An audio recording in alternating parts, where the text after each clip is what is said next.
Hello friends, स्वागत है आप सभी का आपके अपने YouTube channel study session with HM में। तो फ्रेंड्स, आज अपन कक्षा 11 अध्याय 2 के भाग 12 को शुरू करेंगे। ठीक है, अपने चैप्टर का नाम क्या है? परमाणु संरचना।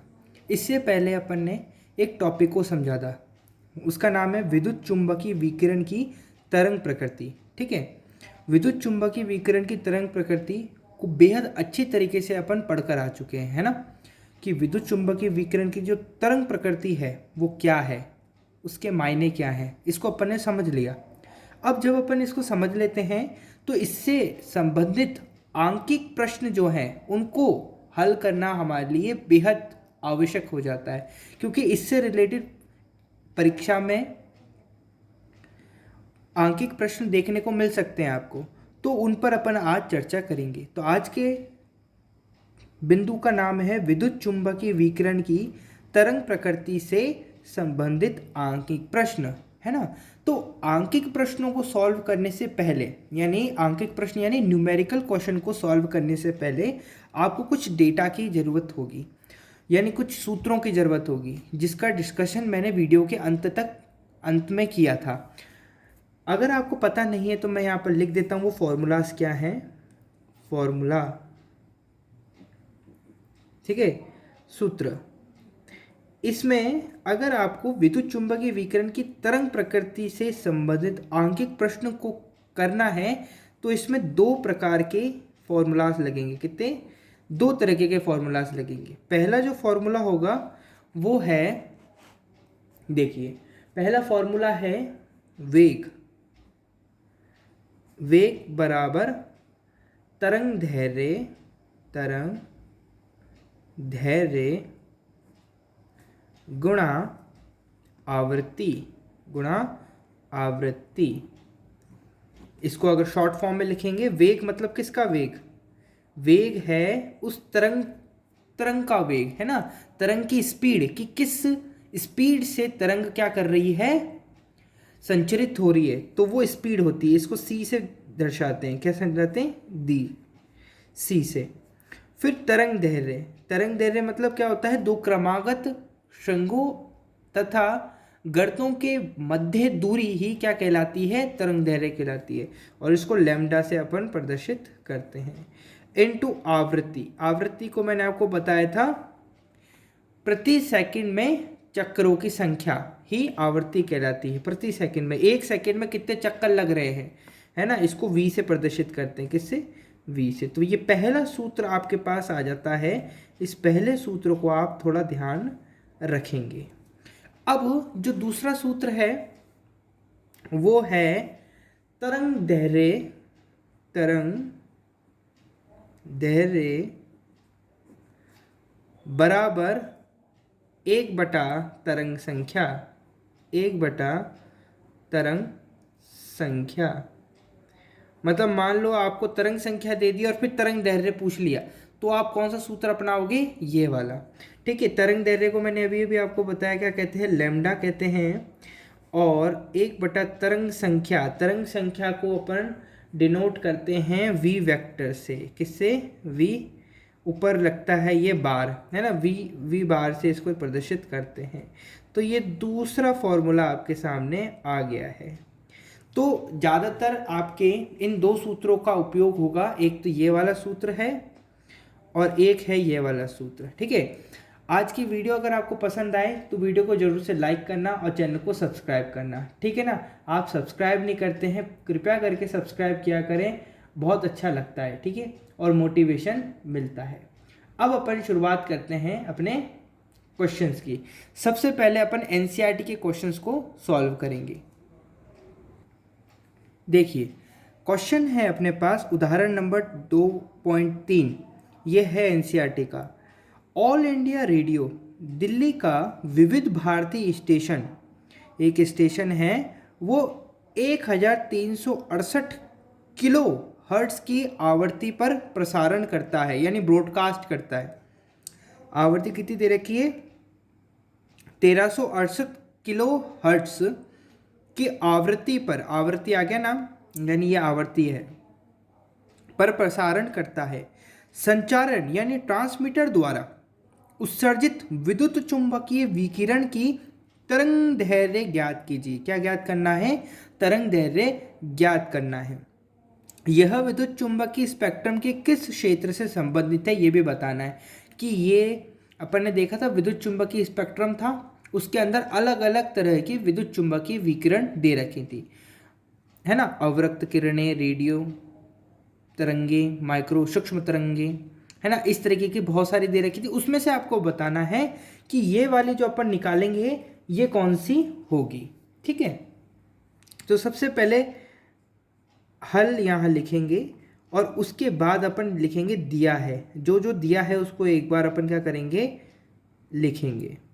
तो दिया क्या है? ऑल इंडिया रेडियो का विविध भारती स्टेशन 1368 किलो हर्ट्ज की आवृत्ति पर, यानी आवृत्ति दे रखी है, आवृत्ति दे रखी है मुझे, आवृत्ति माने वी दे रखा है, और वी मुझे दे रखा है 1368 किलो हर्ट्ज। हमने देखा था कि जो आवृत्ति होती है, ये जो आवृत्ति होती है, आवृत्ति का जो एसआई मात्रक होता है, आवृत्ति का एसआई मात्रक जो होता है वो होता है हर्ट्ज। क्या होता है? हर्ट्ज।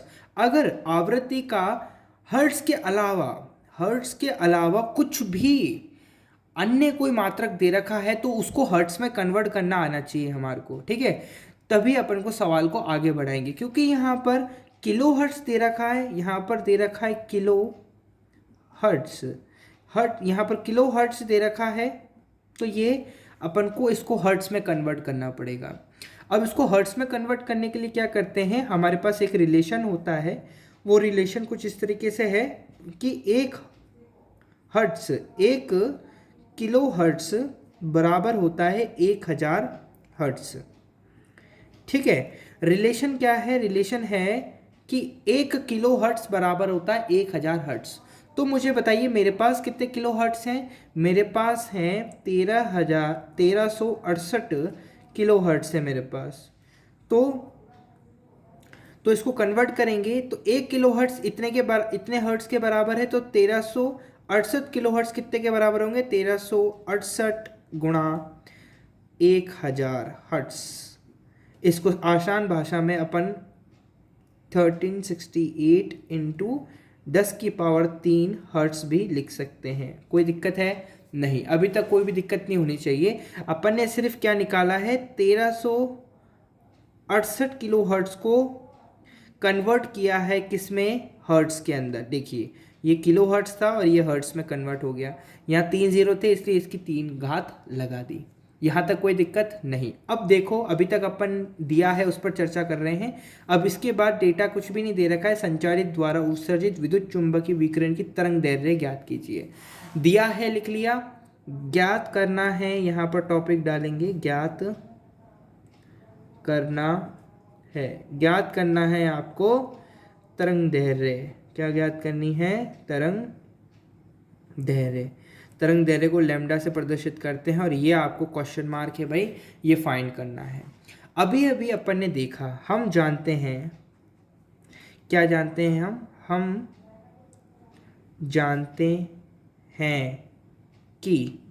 हम जानते हैं कि वेग बराबर क्या होता है। अभी अभी हमने देखा था पीछे कि वेग बराबर क्या होता है, वेग बराबर तरंग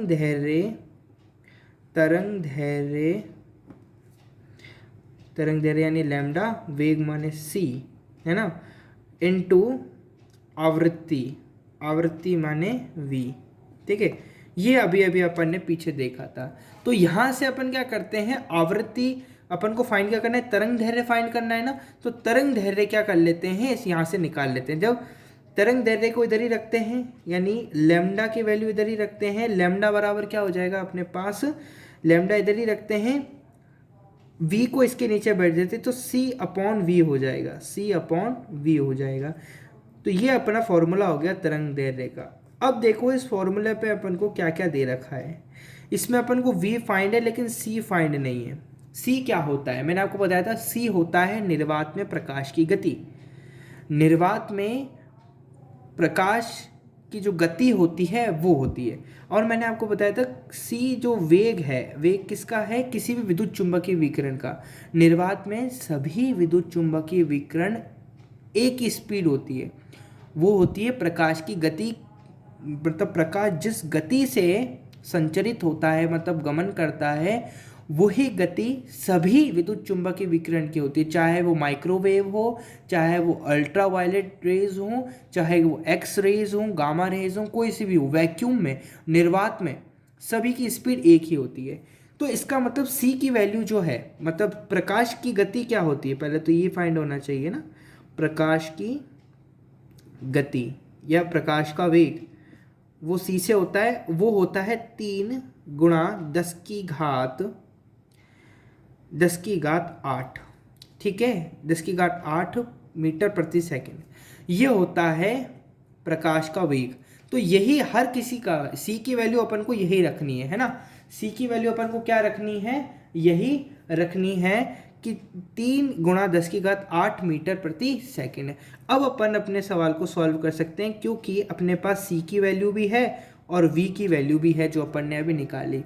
अब आपको सिर्फ डेटा रखना है, लैम्डा बराबर आपको रखना है, c की वैल्यू रखनी 3 गुणा 10 की घात 8 मीटर प्रति, हटा दो तो सेकंड पर क्या आ जाएगा, इन्वर्स आ जाएगा। सर ये कैसे करा आपने, तो यहाँ देखो थोड़ा सा, यहाँ पर आप ऊपर की साइड में देखो इसको कि मीटर पर सेकंड, ठीक है ना, मीटर पर सेकंड है, यहाँ पर सेकंड की पावर 1 है, कुछ नहीं होता है तो 1 मानते हैं, ठीक है ना। अब अपन ने क्या करा, इस पर को हटा दिया, इसको सेकंड को ऊपर लिया है, इसको क्या कर दिया, ऊपर लिया है, तो मीटर का मीटर रहा। इस सेकंड को जब ऊपर लिया है तो ये जो पॉजिटिव प्लस का था ये ऊपर जाके नेगेटिव हो गया, तो इसको अपन इस तरीके से भी लिख सकते हैं, ठीक है, कोई दिक्कत नहीं है ना, इसको अपन ऐसे भी लिख सकते हैं। तो बस मैंने वो यही करा है, ये यही करा है, ठीक है।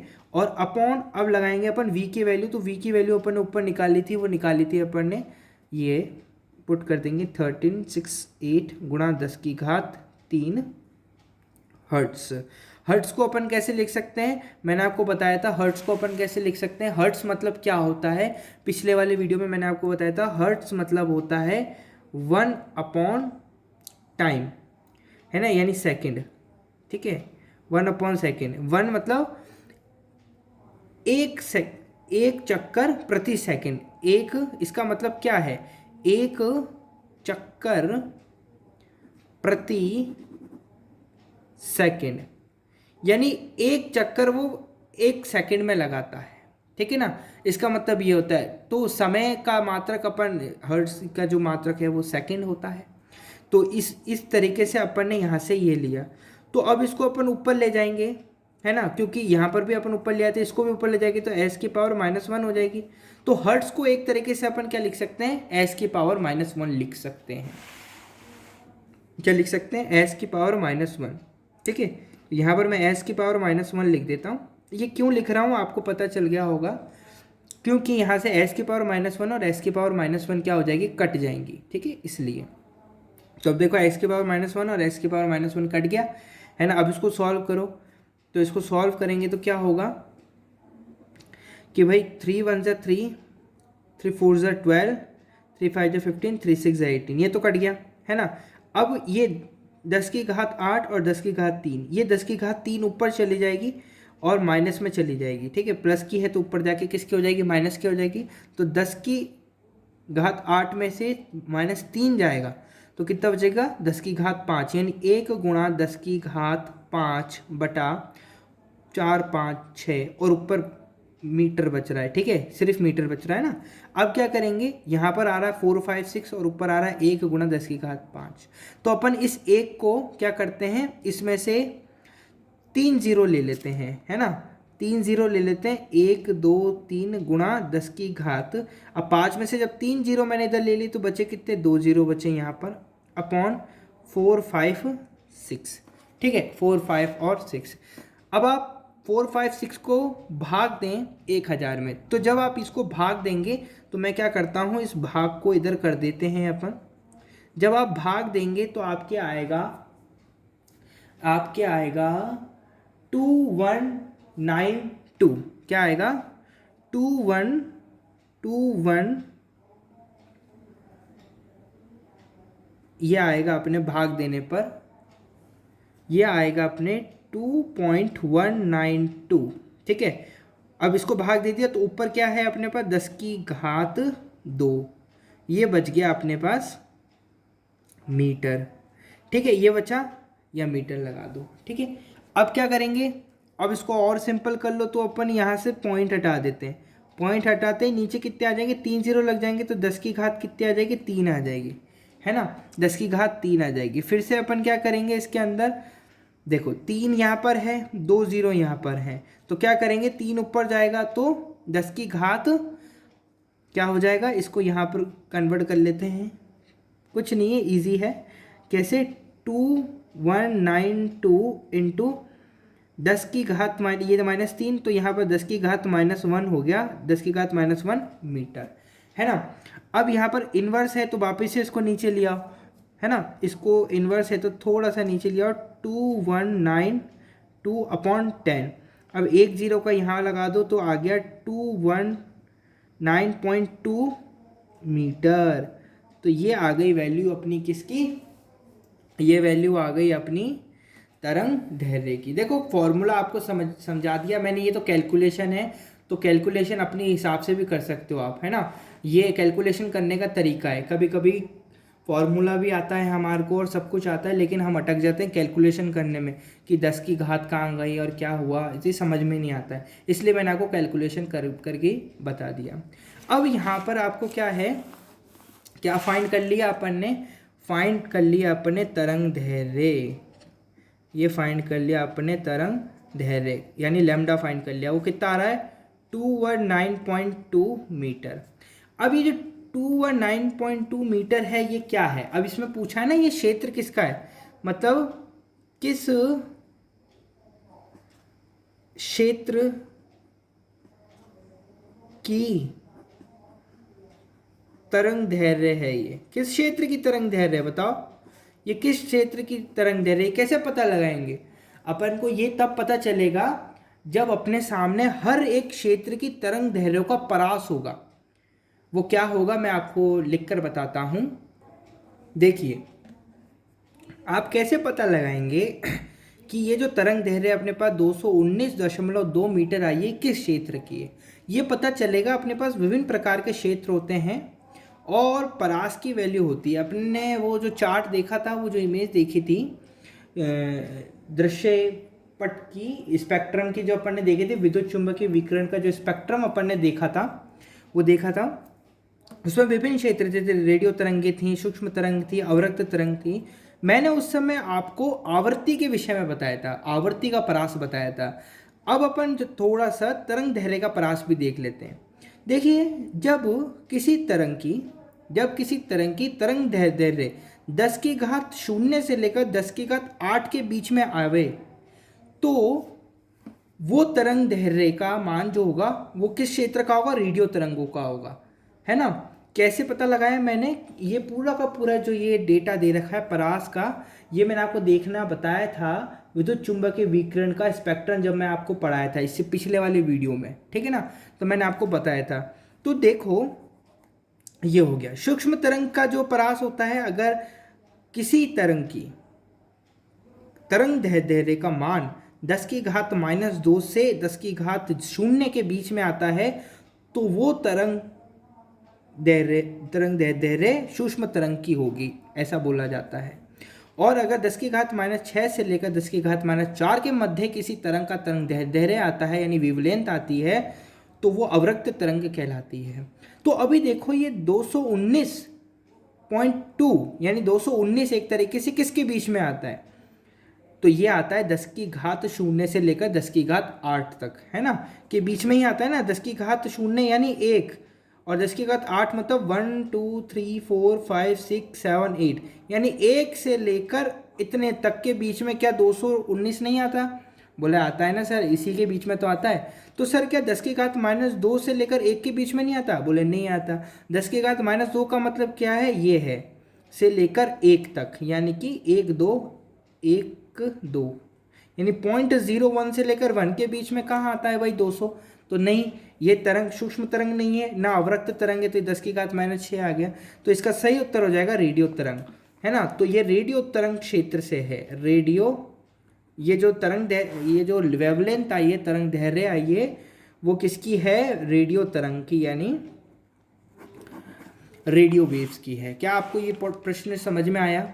चलिए, अब ये समझ में आया तो अपन दूसरे एनसीईआरटी के क्वेश्चन को करते हैं। एनसीईआरटी का जो 2.4 उदाहरण है वो क्या कहता है, पढ़िए। दृश्य स्पेक्ट्रम के तरंग दैर्घ्य का परास बैंगनी का है इतना से लाल का है इतना, मतलब तरंग दैर्घ्य की वैल्यू दे रखी है, बैंगनी की इतनी दे रखी है और लाल की इतनी दे रखी है। इन तरंग दैर्घ्यों को आवर्तियों में प्रकट कीजिए, मतलब आवर्तियों में अपन को इसको कन्वर्ट करना है। कैसे करेंगे? बिल्कुल, सबसे पहले तो जब अपन हल लिखेंगे, है ना, और हल लिखकर दिया है, सबसे पहले दिया है लिखेंगे, ठीक है। सवाल आए या ना आए, सबसे पहले ये दिया है जरूर लिखा करो, इससे अपन को क्लियर हो जाता है। देखो, प्रश्न पढ़ने से एक बारी में समझ में नहीं आता है ना, प्रश्न को एक दो बार पढ़ना पड़ता है, एक बारी में समझ में नहीं आता, 2-3 बार पढ़ो, उसके बाद डायरेक्ट दिया है लिखो। डेटा में क्या क्या आपको दिया है उसको एक एक बार लिखो। दृश्य स्पेक्ट्रम के तरंग दैर्घ्य का परास बैंगनी, यानी बैंगनी की तरंग दैर्घ्य, बैंगनी जो रंग है, बैंगनी का तरंग दैर्घ्य दे रखी है आपको, लैम्डा की वैल्यू दे रखी है, लैम्डा 1 की मान लेते हैं, लैम्डा 1 दे रखा है अपन को कितना, 400 नैनोमीटर। कितना दे रखा है, 400 नैनोमीटर। अब यहाँ पर ये नैनोमीटर क्या है, अगर आपने मेरी पिछली वाली वीडियो देखी होगी तो आपको पता होगा कि मैंने आपको बताया था कि जो तरंग दैर्घ्य होती है, कि जो तरंग दैर्घ्य होता है यानी लैम्डा जो होता है, उसका जो एसआई मात्रक होता है, एसआई मात्रक होता है वो क्या होता है, मीटर होता है।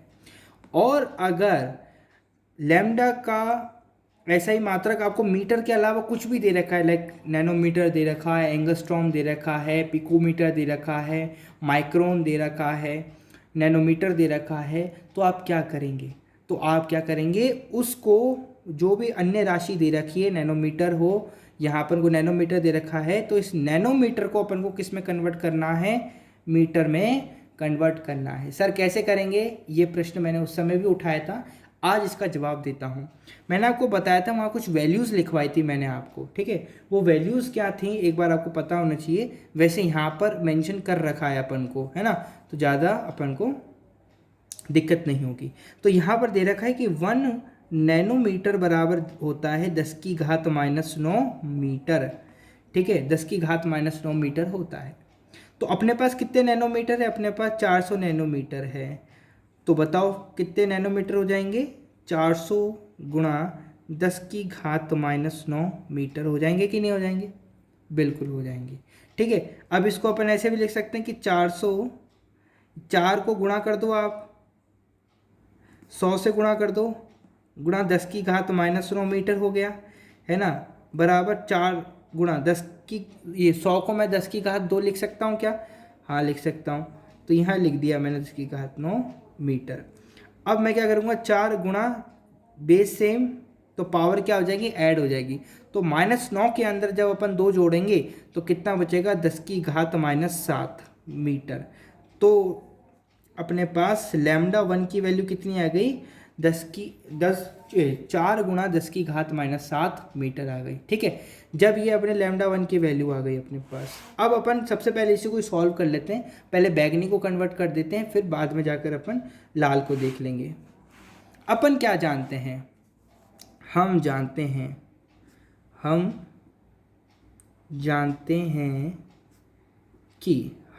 हैं कि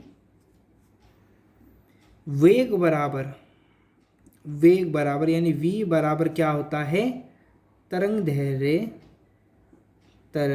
दैर्घ्य माने लैम्डा गुणा तरंग दैर्घ्य गुणा आवृत्ति माने कि v, ठीक है, ये होती है। अपन को क्या दे रखा है, अपन को दे रखा है लैम्डा की वैल्यू दे रखी है, और अपन को क्या निकालना है, आवृत्ति निकालनी है। तो आवृत्ति का फॉर्मूला क्या हो जाएगा कि v को इधर ही रखो अपने पास, तरंग दैर्घ्य को इधर भेज दो, सॉरी c, वेग को अपन c से प्रदर्शित करते हैं, ठीक है। तो v को इधर लैम्डा को इधर भेज देंगे तो क्या हो जाएगा अपने पास c अपॉन लैम्डा, क्या आ जाएगा c अपॉन लैम्डा, ठीक है, c अपॉन लैम्डा हो जाएगा। तो ये अपने पास आवृत्ति का सूत्र हो गया, ठीक है। मैंने आपको बता रखा है c की जो वैल्यू होती है वो क्या होती है 3 × 10⁸ मीटर सेकंड इनवर्स, ठीक है, ये होती है c की वैल्यू, ठीक है। लैम्डा की वैल्यू अपन को दे रखी है यहाँ पर, अपन को लैम्डा 1 है तो लैम्डा 1 अपन यहाँ पर लिख सकते हैं। तो v को कैसे लिखेंगे 3 × 10⁸ metre second inverse upon lambda 1 की वैल्यू कितनी दे रखी है अपन को 4 × 10⁻⁷ मीटर दे रखी। तो मीटर से तो मीटर कैंसिल हुआ, है ना। अब ये -7 जाकर ऊपर जुड़ जाएगा, v बराबर 3 × 10⁸ + 7 बटा 4, तो कितना हो गया 3 तो 3 यहाँ आ गया, 10 8 और 7 15, ठीक है, 10⁻15 बटा 4, ठीक है, ये हो गया। अब क्या करेंगे 1 0 यहाँ दे देंगे अपन, ठीक है, तो ये 30 बन जाएगा क्योंकि 4 का भाग 3 में तो जा नहीं सकता, लेकिन 30 में जा सकता है। तो 3 ये 30 हो गया गुणा 10 की घात यहाँ पर होगी 14 बटा 4। अब जब आप इसको भाग देंगे 30 का भाग दीजिए यहाँ पर, ये 4 लिखिए 30 यहाँ पर, तो 4 7 जा 28, यहाँ बचा 2 लगाया 0, 4 5 जा 20, तो कितना बचा 7.5। तो v की वैल्यू क्या आ गई 7.5 गुणा 10⁻14, ठीक है, ये आया। अब क्या करो इसको यहाँ से हटाओ और 10⁻1 यहाँ पर लिखो नीचे, तो v बराबर क्या हो गया 75 इंटू, अब ये ऊपर जाके माइनस का हो जाएगा तो 10⁻13 हो जाएगा, क्या हो जाएगा 10⁻13। तो अपने पास आंसर कितना आया, तो अपने पास आंसर आया 10⁻13 यहाँ पर आया। इसको ऊपर लेके जाएंगे ना तो ये इसमें कन्वर्ट हो जाएगा, तो ये अपने पास आंसर आ गया, है ना। कुछ गड़बड़ की है क्या अपन ने, देखो एक बार, ठीक है। तो ये v की वैल्यू क्या आ गई एस इनवर्स, है ना, और इसको अपन ऐसे भी लिख सकते हैं कि v बराबर 75 इंटू 10⁻13 हर्ट्स भी लिख सकते हैं, क्योंकि सेकंड इनवर्स हो या हर्ट्स हो एक ही बात है, ठीक है। अब एनसीईआरटी में जो आंसर दे रखा है वो इस तरीके से दे रखा है कि 7.50 गुणा 10⁻14, तो वो यहाँ पर इसलिए दे रखा है, ये वाला उत्तर इसलिए दे रखा है क्योंकि यहाँ पर इसने पॉइंट हटाया नहीं है, ठीक है। पॉइंट हटाएगा तो इसका भी यही आंसर आ जाएगा जो अपने आया, लेकिन अपन ने पॉइंट हटा दिया, यहाँ पर 75 लिख लिया, इसने पॉइंट लगा रखा है, कोई दिक्कत नहीं है, अलग अलग आंसर आ सकते हैं, कैलकुलेशन सबकी एक ही है और एक ही तरीके से होता है, तो कोई दिक्कत नहीं है ना। आप इसको भी फॉलो कर सकते हैं, ये आंसर गलत नहीं है, ये आंसर भी सही है और ये आंसर भी सही है। जब अपन ये कर लेते हैं तो अब अपन लाल जो तरंग दैर्घ्य दे रखी थी, लाल रंग की तरंग दैर्घ्य कितनी दे रखी थी λ2, कितना दे रखा था अपन को बताइए 750 नैनोमीटर, कितना दे रखा था 750 नैनोमीटर। हम जानते हैं 1 नैनोमीटर बराबर होता है 10⁻⁹ मीटर के। तो मुझे बताओ मेरे पास है 750 नैनोमीटर, तो क्या हो जाएगा 750 गुणा 10⁻⁹ मीटर हो जाएगा। क्या मैं इसको ऐसे नहीं लिख सकता कि 75 गुणा 10⁻1 गुणा 10⁻⁹ मीटर, लिख सकते हैं सर। तो 75 बेस सेम हो जाएगा तो पावर ऐड हो जाएगी, तो 75 गुणा 10⁻⁸ मीटर। तो ये तो आ गया अपना λ2 की वैल्यू, ठीक है, ये तो λ2 की वैल्यू आ गई, है ना। अब हम जाते हैं कि v बराबर क्या होता है c अपॉन लैम्डा होता है, क्या होता है c अपॉन लैम्डा होता है। अभी अभी अपन ने पीछे देखा, ठीक है, क्या होता है v बराबर c अपॉन लैम्डा होता है, ठीक है। और c की वैल्यू अपन ने क्या निकाली थी, c की वैल्यू यानी प्रकाश की गति कितनी होती 3 × 10⁸ मीटर सेकंड इनवर्स होती है, ठीक है। और λ2 की वैल्यू अभी अभी अपन ने निकाली 75 गुणा 10⁻⁸ सेकंड इनवर्स, है ना, मीटर सॉरी। तो मीटर से मीटर गया क्योंकि तरंग दैर्घ्य है ना भाई ये, तरंग दैर्घ्य है तो तरंग दैर्घ्य का मात्रक मीटर होता है इसलिए मीटर लगाया। तो मीटर से मीटर कैंसिल, ठीक है, मीटर से मीटर कैंसिल, 3 1 जा 3, 3 2 जा 6, 3 5 जा 15, ठीक है, ये हो गया। तो आया क्या, और ये 10 की घात ऊपर जाएगी तो v बराबर आ गया 1 इंटू 10 की घात, ये ऊपर जाके प्लस का हो जाएगा तो ये 16 हो जाएगी, 10 की घात 16 बटा 25। अब यहाँ पर देखो भाई 25 का भाग 1 में तो जा नहीं सकता लेकिन 100 में तो जा सकता है, तो इसको 100 बनाओ, 2 जीरो यहाँ से लो उधार, 2 जीरो लो, 1 2 ले लिया, तो यहाँ पर बचे 10 की घात 14 बटा 25। अब 25 चौक 100 क्या होता है, 25 चौक होता है 100, तो ये हो गया 4 गुणा 10 की घात 14, 4 गुणा 10 की घात 14 इसका आंसर आ गया भाई। तो ये अपना लाल तरंग दैर्घ्य जो है वो क्या आ जाएगी, उसका परास कितना आ जाएगा, 4 गुणा 10 की घात 14 हर्ट्स, ठीक है। ये हर्ट्स लिखना मत भूलना, इसके नंबर कट जाते हैं, ठीक है। हर्ट्स मात्रक जो होते हैं वो आपको लिखने हैं। ये हो गया, समझ में आया क्या। जब आपके ये समझ में आ गया है तो अब अपन अपने एनसीईआरटी के आखिरी जो सवाल है 2.5 उस पर बढ़ते हैं आगे। चलिए अब अपना एनसीईआरटी का 2.5 वाला क्वेश्चन है, इसको देखते हैं। 5800 एंगस्ट्रॉम तरंग दैर्घ्य वाले पीले विकिरण की तरंग संख्या और आवर्ती फाइंड करनी है। दिया है क्या अपन को, दिया है तरंग दैर्घ्य दे रखी है, यानी लैम्डा की वैल्यू दे रखी है, लैम्डा की वैल्यू दे रखी है 5800 एंगस्ट्रॉम। मैंने कहा था मीटर के अलावा कुछ भी हो तो आपको उसको कन्वर्ट करना है, तो अब इसको कन्वर्ट करना है, एंगस्ट्रॉम को किस में कन्वर्ट करना है अपन को, एंगस्ट्रॉम को मीटर में कन्वर्ट करना है, ठीक है। तो क्या होता है इसके लिए कि एक एंगस्ट्रॉम बराबर होता है, एक एंगस्ट्रॉम बराबर होता है 10 की घात -10 मीटर होता है, ठीक है। तो मुझे बताइए अपने पास कितने एंगस्ट्रॉम है, अपने पास है 5800 एंगस्ट्रॉम। तो बताइए 5800 इंटू 10 की घात -10 मीटर हो जाएगा कि नहीं हो जाएगा, हो जाएगा सर। तो मैं इसको कुछ ऐसे नहीं लिख सकता कि 58 गुणा 10 की घात 2 गुणा 10 की घात -10 मीटर, है ना। तो 58 बेस सेम पावर है, 10 -10 के अंदर 2 जोड़ेंगे तो कितना आएगा, 10 की घात -8 मीटर।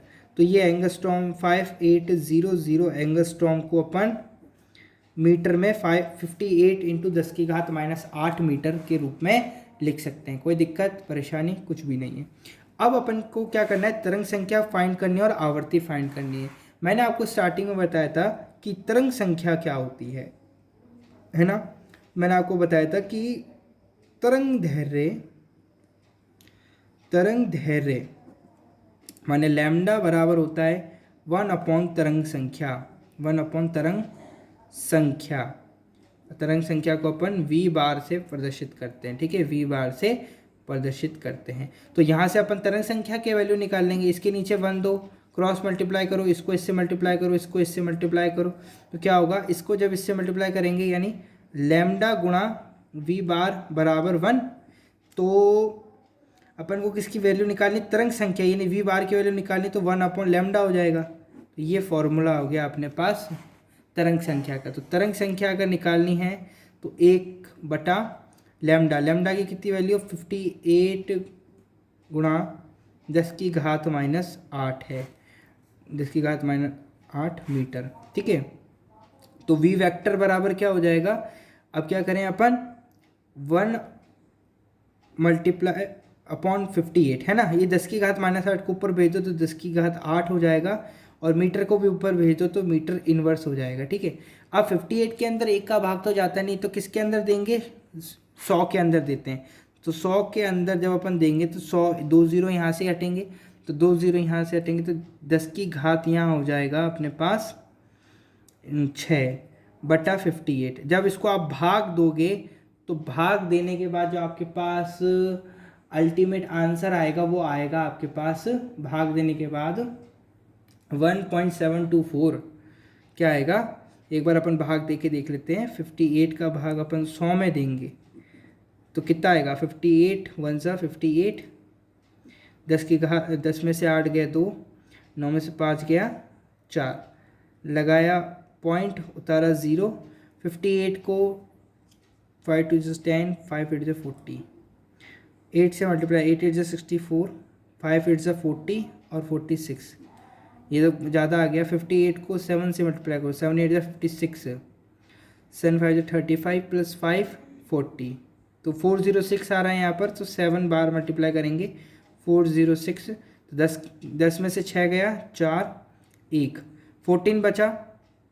अब ज़ीरो उतार लो यहाँ पर, ज़ीरो उतार लो। 58 को 2 से मल्टीप्लाई, 8 2 16, 5 2 10 11, 58 को 3 से, 8 से 24, 5 3 15 16 17, 174। तो यहाँ पर 2 बार जाएगा और 116 आएगा आंसर, है ना। तो आंसर 1 पॉइंट, इसको भाग देंगे तो कितना आएगा, 1.72 गुणा 10 की घात 6, ठीक है, 10 की घात 6 मीटर इनवर्स आएगा, है ना। अब क्या कर सकते हैं अपन, क्या कर सकते हैं, इसमें से पॉइंट हटा लो और नीचे लिया 2 0, है ना। तो 172 गुणा 10 की घात 6 माइनस 2 मीटर इनवर्स, है ना, ये 2 0 ऊपर चले जाएंगे। तो 172 गुणा 10 की घात 4 मीटर इनवर्स आपका आंसर आ जाएगा, है ना, यह आपका आंसर आ जाएगा। अब एनसीईआरटी के अंदर इसमें कुछ अलग दे रखा है ना, अपना मीटर इनवर्स में आ रहा है ना। एनसीईआरटी के अंदर क्या दे रखा है, सेंटीमीटर में निकाल रखा है, तो कोई दिक्कत नहीं है। वैसे व्यवहारिक मात्रक 70 सेंटीमीटर होता है, सेंटीमीटर इनवर्स होता है, कोई बात नहीं, अपन ने मीटर इनवर्स में भी निकाल लिया, कोई दिक्कत नहीं है। अगर आपको सेंटीमीटर इनवर्स में निकालना है तो क्या हो जाएगा, 1 मीटर बराबर 100 सेंटीमीटर होते हैं, है ना, 100 सेंटीमीटर होते हैं। तो अपने पास कितने हैं भाई, अपने पास है मीटर इनवर्स है, तो बिल्कुल इन्वर्स हो जाएगा। इसमें आप अभी मत पढ़िए, अभी आप इतना ही ध्यान दीजिए, ये तो वीडियो बहुत बड़ी हो जाएगी, वैसे ऑलरेडी बड़ी हो चुकी है। तो ये आपके क्वेश्चंस हैं, ये आपको ध्यान रखने हैं। बाकी HW के लिए मैं आपके क्वेश्चन डाल दूंगा किसके अंदर, अभी ये यहाँ पर आप देख लीजिए, ये आपके HW होमवर्क है, ये आप मुझे इनका आंसर करके बताएंगे। आप स्क्रीनशॉट खींच सकते हैं, क्वेश्चन नंबर 2 3 4 और 5, ये देख लीजिए, 5 भी ये, तो इनका स्क्रीनशॉट खींच सकते हैं आप। ये मैं क्या करेंगे, आप इनका आंसर निकाल के आप मुझे बताएंगे, ठीक है। ये आपके HW होमवर्क है, 4 क्वेश्चन आपको होमवर्क दे रहा हूँ, ठीक है। तो आप ये कर सकते हैं, इसकी स्क्रीनशॉट आप खींच सकते हैं, ध्यान से देख लीजिए, ठीक है। तो अगर आपको वीडियो पसंद आई हो तो वीडियो को लाइक करें, चैनल को सब्सक्राइब करें, कृपया करके सपोर्ट करें। आज के वीडियो में इतना ही, धन्यवाद, गॉड ब्लेस यू।